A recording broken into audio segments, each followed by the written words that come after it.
Visakha సమీపన boat ప్రమాదం జరిగి సరిగ్గా 9 రోజులైంది.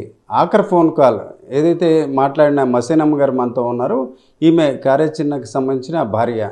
అమ్మ, సరిగ్గా అంటే మీకు ఈ బాధాకరమైన విషయం గుర్తు చేయడం సరికాదు, కానీ పరిస్థితి బట్టి నేను మీతో మాట్లాడుతున్నాను. ఈరోజు 9 రోజులు మీకు ఈ విషయం గుర్తొచ్చి, అట్లాగే సహజంగా 9 రోజులు సెంటిమెంటు ఇట్లా ఉంటాయి. మరి ఈరోజు ఏ రకంగా గడిచింది మీకు? ఈ రకంగా చూస్తే బాడీలు కూడా రాలేదు.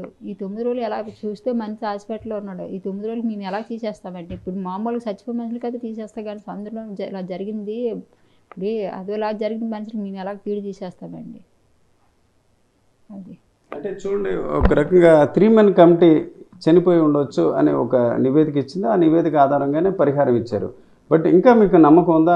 మీకు మీ బావగారు అట్లాగే అందరూ కూడా మీ చుట్టాలే కదా ఇప్పుడు మిస్ అయిన వాళ్ళందరూ కూడా బతికుండొచ్చు అట్లాంటి నమ్మకం మీద మీరు ఇంకా మంచిదని మేము కోరుకుంటున్నాం.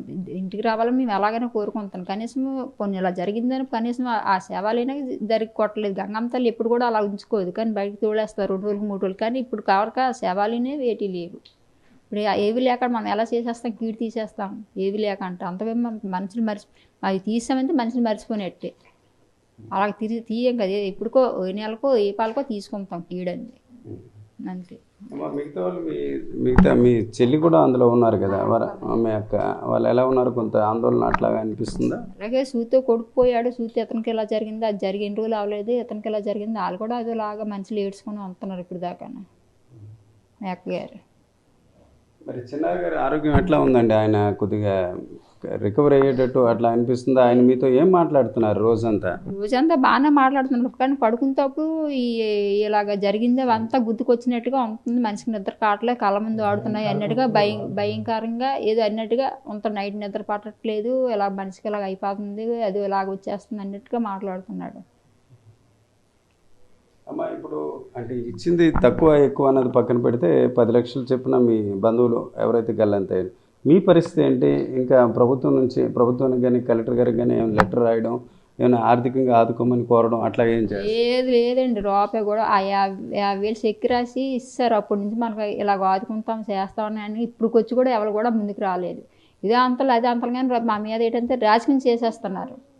అంత వీళ్ళొస్తే వాళ్ళు వస్తారు, వీళ్ళు వస్తే ఎవరు వచ్చినా మేము కాదన్నాం. ఎందుకంటే మనిషి అయిన తర్వాత ఎవరైనా పలకరిస్తారు. అంత వీళ్ళు వస్తున్నారు వాళ్ళు వస్తున్నారు అన్నట్టుగా మాతో మాట్లాడుతున్నారు. మేమే మాకు ఏదో సాయం చేయండి బాబు అని మేమే అడిగితే వాళ్ళు అలా మాట్లాడుతున్నారు పెద్దోళ్ళు. వాళ్ళు ఏంటి న్యాయం చేయడం జరగట్లేదు. చేసిన వాళ్ళు కూడా చేస్తలేని నమ్మకం లేదు మాకు. ఎందుకంటే మా మనిషి చూస్తే ఎప్పుడు కోరుకుంటాడో తెలియదు, ఇంకా ఉంటాడో తెలియదు. ఇంటికి వెళ్తే ఏదో చచ్చిపోతాను అన్నట్టుగా మాట్లాడుతుండ అతను. చూస్తే ఇప్పుడు అప్పులో ఇచ్చిన వాళ్ళు కూడా మాకు గుర్తుకు వస్తలేదు. ఎందుకంటే వాళ్ళు ఆవేదన పెడుతున్నారు అలాగలాగా. ఇప్పుడు తెల్లవారు ఇంటికి వెళ్ళాలంటే ఇంటికి వచ్చి కూర్చున్నారు వాళ్ళు ఇలాగా అన్నట్టుగా. ఇలా మేము ఎలా బతకాలితేనే చూస్తే నా పిల్లలు చిన్నపిల్లలు వాళ్ళని ఎలా పెంచాలో తెలియదు, అతన్ని ఎలా చూడాలో తెలియదు. ఇప్పుడు అతనికి ఎన్ని రోజులు కష్టపడుతుందో ఎన్ని రోజులు కోలుకుంటాడో తెలియదు. ఇలా జరిగిందని ఆస్తి కుటుంబం పోయింది, ఇలాగ ఆస్తి పోయింది, నా అన్నయ్యలు చనిపోయారు, ఇలా నా అన్నయ్య పిల్లలు చనిపోయారు, ఇలా కుటుంబం పోయిందని అతను ఇప్పుడు ఎన్ని రోజులు కోలుకుంటాడో తెలియదు కదా. ఇంకా ఈ ప్రభుత్వం చూస్తే ఏటు కూడా మాకు ఏటు చేయట్లేదు. ఇది అంతలు కానీ రూపాయి కూడా మనకు ఇవ్వలేదు. ఆ 50,000 రూపాయలు చెక్ మొఖాన్ని ఇచ్చేసారి వెళ్ళిపోయాడు అంతే. అడిగితే చేస్తాం అంటున్నా కానీ ఎవరు మాకు న్యాయం చేయట్లేదు. ఇప్పుడు కార్యాచరణ భార్య మసేనమ్మ ఆవేదన, ఒకవైపు భర్త ఒక రకంగా సురక్షితంగా బ్రతకడం చాలా సంతోషం. కానీ ఈరోజు చూసుకుంటే ఆయన మానసిక పరిస్థితి ఇంకా సముద్రంలో ఈదుతున్నట్టు, సముద్రంలో వారి బంధువులు ఒకరొకరు కనుమరుగవడం. ఇక చివరికి చూసుకుంటే ఒక రకంగా రాజకీయం చేస్తున్నారు. సహజంగా తాము ఏ పార్టీకి చెందిన వ్యక్తులు ఎవరు వచ్చినప్పుడు కూడా పరామర్శించవచ్చు, కలవచ్చు. కానీ దీన్ని రాజకీయం చేయడం తగదని ఈరోజు మసేనమ్మ చెప్పడమే కాకుండా తన భర్త ఈరోజు చూసుకుంటే కుటుంబం పూర్తిగా ఆర్థికంగా చితికిపోయారు. ఈ దశలో బోటు కూడా కోల్పోయిన పరిస్థితి.